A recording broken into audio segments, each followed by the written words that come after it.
It's Lisa. As we get to the end of 2022, I thought it might be fun to look back at some of my favorite things in fabric crafts, knitting, and in paper crafts. I'm going to share with you some favorite projects and some favorite tools and purchases that I made during the year. So let's get started.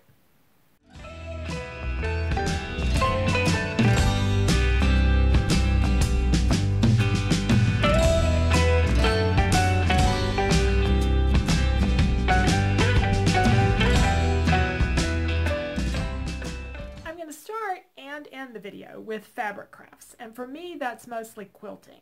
My favorite purchase this year for a tool were these rulers. These are from a company called Quilting, and I got them off of Etsy, and I bought a set of 5 of them. They are art templates. You can make circles out of these, and they make all kinds of different sized circles, from the smallest one up to, let's see, I think this is the largest one.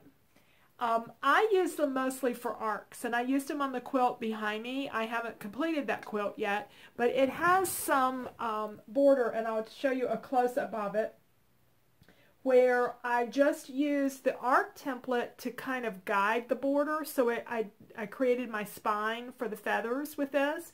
I've used them for all kinds of things, and when I bought them, I wasn't really sure about the color. All of my other quilting templates to quilt on the long arm machine or on a home machine, either one, all of them are clear, and hers come in a color. They're either green or blue, and what I got was the green. And I think when I looked at her website recently just to make sure these things were still available, it looked like everything was green now. I wasn't really sure if I would like the green, but I love it, because what happens with clear rulers, you lose them. You know, lay them around somewhere and you can't find them because you just can't see them. But you don't lose these, and you can still see through them and see the marks and everything. There's a lot of good grid lines and things, and she has a lot of different rulers available. So all the things I'm going to show you that are available to purchase still, I will put a link in the description. So we'll have this out there. So that's my favorite tool that I bought for quilting this year. My favorite project for quilting, I'm going to have to show you a picture of on the screen and then do the voiceover for it. This particular quilt I made for a family member who was having a baby girl, and the colors came from what she had already picked out for her nursery. And I was a little bit challenged with this because there's not very many colors, and I'm used to doing a lot of colors in my quilts. I'm used to using a lot of different fabrics in my quilts, and I didn't use very many different fabrics, but I love this quilt. It's one of my favorite that I've ever made. Mother and grandmother both really loved it, and so I'm really, really proud of this particular quilt. This quilt has some videos that I did earlier in the year showing you the quilting of it. And so I'll create the links for those as well in the description. I'm going to come back to fabric crafts a little bit later in the video and tell you something new that I did this year. But before we get to that, we have a couple of other types of crafts that I do. I knit. Now I only knit maybe an hour a day. And knitting has been a little bit challenging for me this year because typically I'm a sweater knitter. That's usually what I make, or mostly sweaters. I just wasn't, though, in the mood to do sweaters back in the winter of 2021. For whatever reason, I was just sort of burned out on doing sweaters. I had a lot I'd made I wasn't wearing, and I just didn't want to do the whole construction of a sweater. So I started doing scarves, and I made about 5 different scarves of different styles and things. And I'm not really wearing those much either because I'm not a big knitted scarf wearer. So finally, I've gotten back to sweaters. I made a vest, and I didn't really finish. I finished it, but I don't like the finish on it. It needs to be taken out and redone, and you can imagine where that's gone. So the gist of this is that finally, later in the year, I went to my local knitting shop, and I browsed her yarn, and I had found a pattern that I liked, and I found this yarn that I thought would be really cool to make out of, and I just couldn't believe that I picked it. It's a Noro yarn. I realized that the things I had made with Noro yarns in the past I was wearing, and I liked wearing them, and I liked making things with Noro yarns. So I decided to give it another try. What surprised me about this was the colors. and this is the color. And let me show you a little bit of the yarn. I don't have much left, a little ball of it left. But when I saw this on the shelf, this is not my colors. This is very earthy kind of colors. There's some blue in here and a little bit of red, but mostly I go for color. I go for pinks and blues and greens are my go-tos.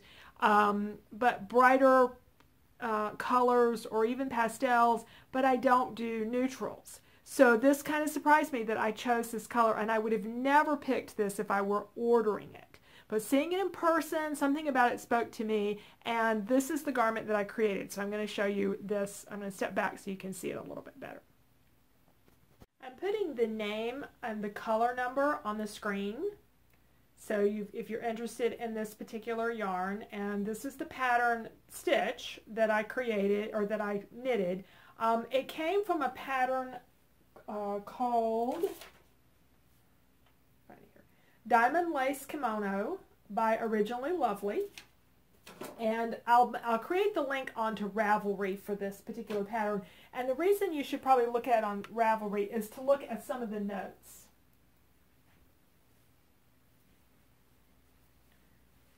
The garment was originally designed to be made as a straight one-size-fits-all type of thing. So the bottom of this would have been much larger, even though it's pretty generous as it is, and it wouldn't have had the sleeve coming out the way I've made it. But I think a lot of people did what I did. They adjusted the size and played with it a little bit. So if you look at the notes on Ravelry, if you're interested in the garment, it will help you out a lot making it. It's an easy thing to make. It knits across the back and then over the shoulders, and the only thing you have to seam are the side seams.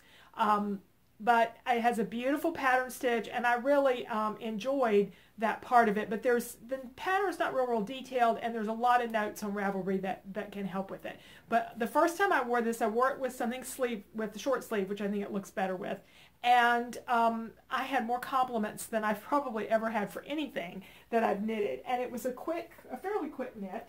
As I say, I'm a slow knitter, only knitting a small amount per day. It takes me usually about 3 months to do a long sleeve sweater, so this didn't take quite nearly that long, and I really enjoyed making it. So my favorite knitting purchase was that yarn and making this particular project. When it comes to paper crafts this year, most of my purchases have related to watercolor painting. I did get back into scrapbooking. I don't have a favorite project to show you. I would just say that my favorite thing is that I did get back into scrapbooking. But it might be tied with doing watercolors, because I've really enjoyed making watercolor cards.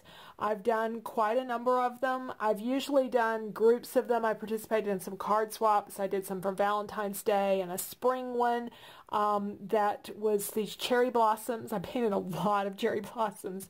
I did a summer one with ice cream cones, and then I did some Christmas cards, and I've shared one of those on a video. So I really enjoyed getting to do that and getting back to doing some scrapbooking, and I just printed out a whole bunch of pictures to do more scrapbooking for 2023.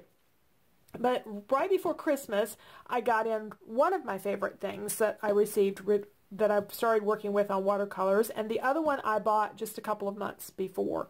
Let me show you that one first. And this has appeared on some of my other videos. This is a ceramic flower palette.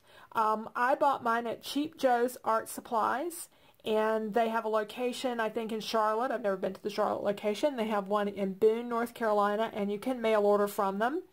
Blick Art Materials, or dickblick.com, also has a flower ceramic palette. It doesn't have as many wells in it. This is a 9 well, and I love it because the wells are just the perfect size to mix things up in and not have too much paint, spreading out, but also have enough room to get your larger brushes in.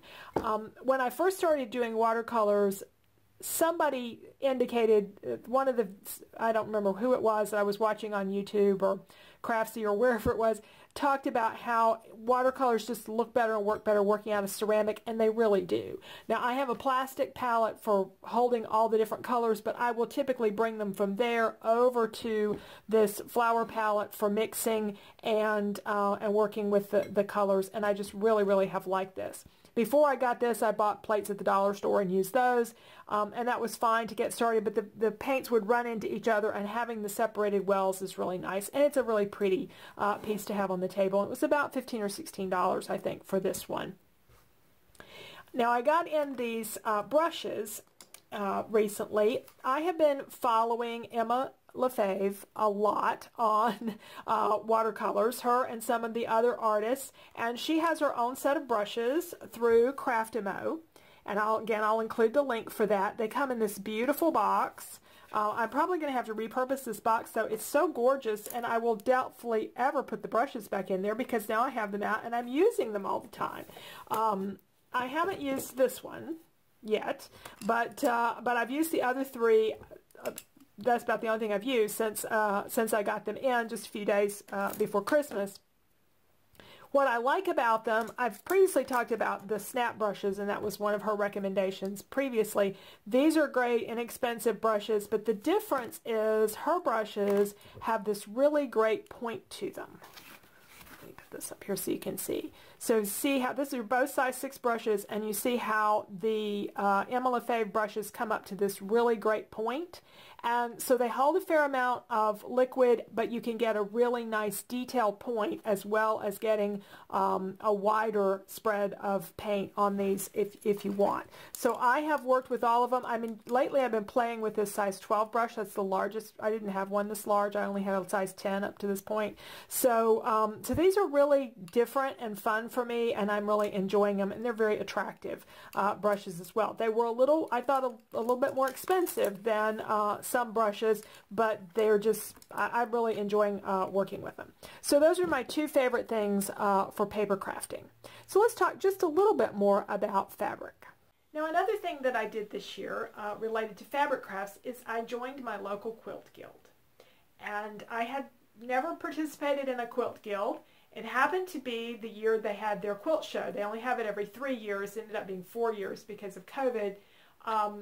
And so that was a really interesting experience. I've never entered a show before. I've gone to lots of quilt shows, and I love going to quilt shows. I love seeing the artistry that's displayed there. So, and I had been to the show before as well. So I enjoyed participating. I've gotten to meet some new people, and so it's been an interesting experience so far. I got something kind of extra special out of being in the show. I won a ribbon.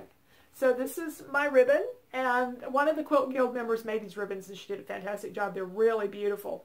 My ribbon was won in this category, Best Non-Professional Quilting Stationary Sew Head. There are 2 different kinds of ways of doing free motion quilting. You can move the fabric under the sew head, and the sewing head of the machine, if it's a home machine, it stays stationary, or you can have long arm machines like mine that stay stationary. Or you can have a quilting machine where the head moves and the fabric stays put. So the fabric is it's usually rolled, and then you're just moving the sew head to create your design.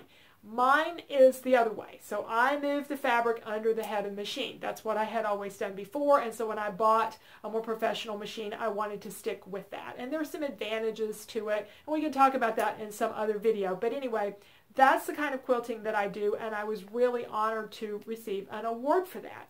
The quilt that won that award is this one, and I've had this on my website, and I had it on Etsy for a long time, and it didn't sell, and I took it off, and it was kind of a last-minute thing to stick this in the quilt show, and I did it because I thought the quilting was done well, and I guess I was right. So I was really happy with it, and I'll show you some close-ups of it.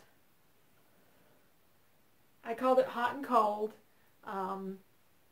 and so I was very pleased and very honored to do that. So that was something new and interesting that happened to me in 2022. I don't know if I'll enter more shows. If I stay with the guild, I'll probably enter the next time we have a quilt show with our guild, but whether I'll branch out to other quilt shows, I don't know. I'm not really a competitive person with other people. I want to better myself. I want to do better work, and I know when I've done good work and when I haven't done good work, and you know, that's enough for me. But anyway, it was fun, and I was really excited to win my ribbon, and I have it displayed here in my studio.